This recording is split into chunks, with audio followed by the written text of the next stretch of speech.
This was the first year where I experienced that divine astronomical occurrence. When the first Sunday after the first full moon after the vernal equinox aligned with the same weekend as the Sunday before the third Monday of April, which is otherwise known as Easter Sunday right before Marathon Monday. The pinnacle of the Christian faith and a massive pinnacle running event in the running community and in Boston. It was a thing, wasn't it, y'all? You were here and around. And because of that thing, the algorithms in my social media feeds were broken open with cheesy Christian memes and all things running. And the theme continues still today, even 2 weeks later, from cheesy Jesus jokes about be right back to silly signs recommendations for marathons like lamest parade ever, watching runners go by. Even 2 weeks after these major events, I'm still getting these themes in my social media feed. And one short clip had me laughing and chasing the rabbit trail a little bit further. It was a reel, one of those 45-second video clips with words or not with words, depending on which one. And it started with, what if? What if the relay baton was not a slim cylindrical metal tube? Now, as a distance runner, sprinters have always amazed me. They finish quicker than I can actually tie my shoes in their races. And in college, I was a distance runner. We never really ran relays. They didn't want us to because we only did it once, and we ran a 4x10K. Our teammates who were sprinters were not amused. It was long, it was boring, and seriously, holding on to a baton for 6.2 miles is ridiculous. And you can rest assured that this will never become an Olympic event. So, with that sort of a mindset, I went, what if that baton, what are you going to do, my sprinting friends? And it continued, what if the baton was a bunch of balloons? What if it was a traffic cone? What if it was a watermelon? What if it was a human? With each one, you saw the word before the person came running onto the screen with the item. The typical baton, they started real straightforward and easy, was seamlessly passed between the two athletes who were serious about their task. They just did it. It was amazing. The balloons, the handoff was beautiful. The wind resistance was real. The traffic cone required the person receiving to do a whole body twist because they went with full-size traffic cone. So they had to adapt. The watermelon was a huge-sized watermelon. It was a bit of a granny throw, and the receiver didn't look back. It ended up in a complete splattering of watermelon across the track. And then the human, right, involved a true, real human who held themselves so straight like this and was literally passed from the first runner to the next one that resulted in a tumble and a whole lot of laughter. No one was harmed in the process. But I was struck by the person who always carried something forward and the person who always received it. No shock, no delay, just carrying the things forward as best as they could. It was an interesting analogy as we sit here with Easter's empty tomb having been empty for 2 weeks. The joy-filled algorithm of God's love is still in our minds, still in our memories, still popping up when you see flowers and daffodils outside that remind me of the Easter flowers that were in here on Easter Day. Beautiful. And challenges still persist. The message of this journey is still with us, and also the unexpected as we process where God has met us in our midst, where God calls us to carry forward the baton of hope that a broken, open, empty tomb gives us. Today is one of those days when we have an abundance of riches in our scriptures to read, mark, and inwardly digest. Stories of transformation, of God's love and life carried forward in the most unexpected ways.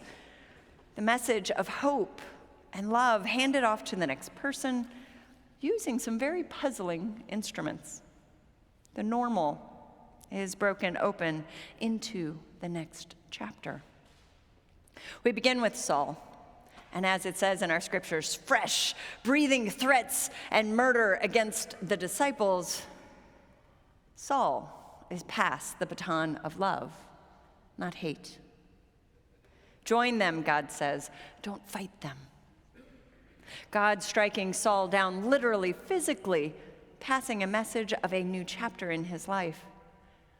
Persecution becomes proclamation. And I'm pretty sure Saul did not see that coming as he passionately set about his day that morning. And Saul is coupled with Ananias, the faithful man called to go and care for the very man that the newly forming Christian community lived a fear of. Ananias, also called by name, to step through his own home threshold, receiving the same message of God's love, to care for this murder-breathing man, to carry the baton of love and then share it with the community around him. And like the two runners in the reel, seamlessly, Saul and Ananias do it. In the midst of the awkward, the who would have thunk to do that, God created a new way, and they carried the message forward. Today is a day where we hear that God interrupts and engages, and in so doing disrupts and creates a whole new pathway. While it is awkward, anxiety mixed with hope, the forward movement continues. And if Saul and Ananias weren't enough, in our gospel reading today, we hear about Peter and the disciples doing what they know best. What would you do since those last days of Jesus' life? Since that tomb had been cracked open and found empty? After experiencing the range and roller coaster of emotions, the disciples do what they know best. They do what they know will give them peace of mind and soothe their soul. They aren't runners. They're fishermen. They go fishing. They go back to the dirty water of the Sea of Galilee. They go back to what they know, dropping their nets, watching the sunrise, sweating, doing what they knew would have some concrete results. And in all that ordinary knownness, Jesus appears. Waving from the coastline, annoyingly, he says, "You didn't catch any fish, did you?" Which, by the way, you could tell. If a boat has fish in it, it sits lower in the water. I mean, last week we talked about seeing and believing. Obvious questions. And finding their audible confession, Jesus says, do it again. This way. This new way. I can hear the exhaustion of the disciples sighing. You want me to do what after a long night? And trying, though they do, they try that new and different way. They achieve more than they can imagine. The fish are so abundant that the nets are breaking. The boat is swollen with their catch. And while they meet Jesus with fatigue and doubt, their joy and re-energized demeanors had Peter jumping out of the boat in wild abandon. And then they break bread together. Breakfast on the shoreline of the Sea of Galilee. And Peter's thrice denial is transformed into a threefold affirmation to leave fishing and be a shepherd, something very different, to care and feed God's sheep. Jesus is passing the baton of love, of God's call and accompaniment on this journey, the gift that we in turn get to pass along too, the awkwardly creative passing of worthiness and wholeness to the other that no one else can provide. Today is a day of things being passed along and cracked open. The old way re-envisioned and carried forward. The love of God changing the ordinary and being shared with the unexpected. Being broken open within community. Being affirmed in community. Being cared for in community. Being offered in new and different ways, inviting each of us to carry the baton together. And today, at our announcements, we will bless those in our community who are graduating this year. We'll celebrate with them as they begin a new chapter in their lives, as their world of known is broken open into the next chapter, and new ways are presented to know and to be known.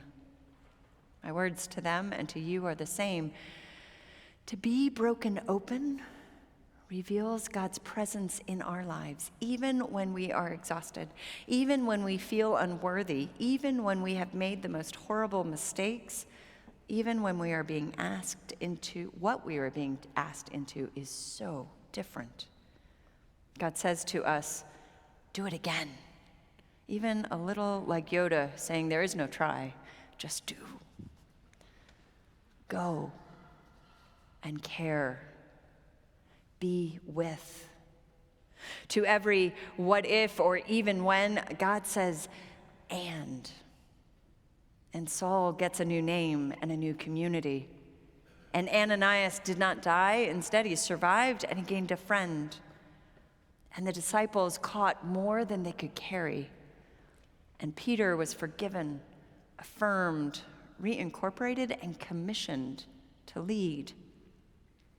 And you too, called by name, are invited to have your own heart broken open to receive sometimes awkward, always creative, reliably present forms of God's love, and to go and pass the baton to those you encounter.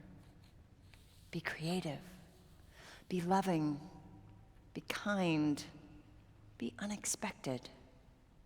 And know that in each moment of being broken open, there too is the Easter moment.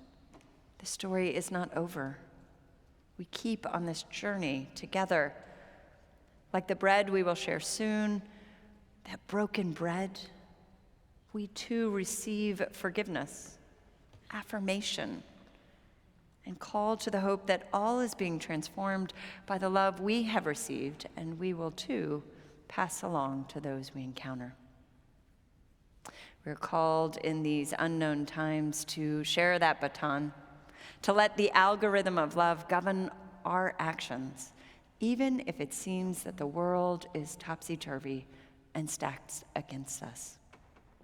So lace up your shoes. Receive the love that God has passed from person to person since the beginning of time, and be ready to receive in new and creative ways. Amen.